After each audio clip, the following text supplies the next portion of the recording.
Hello everyone, আসসালামু আলাইকুম। কেমন আছেন সবাই? আশা করি সবাই অনেক ভালো আছেন। দেশ কিংবা প্রবাস যে যেখান থেকে বসে আর একটি নতুন ভিডিও যুক্ত হচ্ছেন, সবাইকে জানাচ্ছি সাদর আমন্ত্রণ। দর্শক, একটি গুড নিউজ, সেটা হচ্ছে সৌদি আরব প্রবাসে যারা আছেন তারা অবশ্যই জেনে খুশি হবেন যে এখন থেকে মাস্ক পরিধান করতে হবে না। এবং কবে থেকে মাস্ক পরিধান আপনাদেরকে করতে হবে না। আপনারা যদি মাস্ক পরিধান নাও করেন তাহলে কিন্তু আপনাদের কোনো সমস্যা হবে না। হ্যাঁ বন্ধুরা, সৌদি আরব গ্যাজেট এবং সৌদি আরব যেই ওয়েবসাইটগুলো আছে এবং আরব নিউজ যেই ওয়েবসাইটগুলো আছে তারা স্পষ্টভাবে ওখানে উল্লেখ করেছে এবং তারা ওখানে বলেছে যে 17 তারিখ থেকে মাস্ক পরিধান না করলেও কোনো সমস্যা হবে না।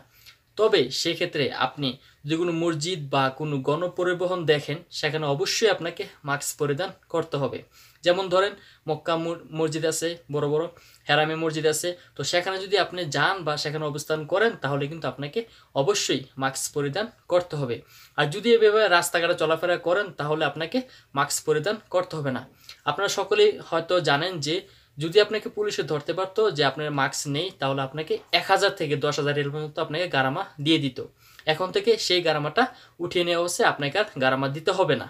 তো বন্ধুরা, এই ছিল আজকের পুরো ভিডিওটা। আশা করি আপনাদের ভিডিওটা ভালো লাগবে এবং উপকার হবে। যদি ভিডিওটা ভালো লাগে তো উপকার হয় তাহলে অবশ্যই একটা লাইক করবেন, সাবস্ক্রাইব করবেন এবং বন্ধুদের সাথে শেয়ার করতে ভুলবেন না। আজকে তো ঠিক বন্ধুরা, দেখা হবে নতুন কোনো টপিকে, নতুন কোনো ভিডিওতে। ভালো থাকবেন, সুস্থ থাকবেন। আল্লাহ হাফেজ।